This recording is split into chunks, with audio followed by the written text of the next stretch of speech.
في مسلسل يكاد يكون واحد من اعظم المسلسلات في التاريخ وهو بريزون بريك. جماعه ليه ما حدش بيتكلم عن المسلسل ده؟ يعني جيم اوف ثرونز، بريكنج باد، بريزون بريك في النص معاهم من التوب 3 وبينافسوا بقوه كمان. جماعه المسلسل ده عظيم، معرفش ليه ما حدش بيتكلم عنه. المسلسل ده عالمي خطير، مفيش 3 ثواني تشويق واثاره وفاهم انت قاعد على اعصابك. مايكل سكوفيلد ده اعظم يعني كاريزما، يعني اسطوره. انا خرجت من المسلسل عامل كده،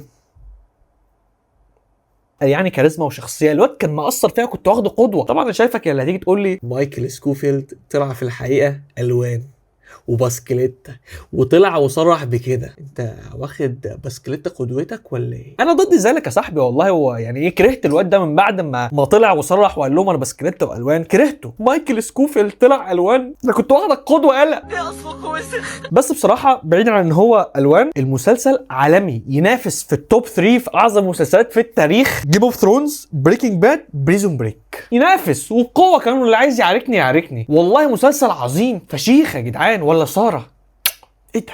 ايه ده؟ يعني مزة المسلسل كلنا كنا بنكرش عليها طبعا. انت ايه رايكم يا جدعان في بريزون بريك؟ بجد والله هو مش فعلا ينافس جيم اوف ثرونز وبريكنج باد؟ يعني في النص كده، يعني ينافسهم وبقوه كمان، رغم ان هو قديم بس مسلسل عظيم جدا.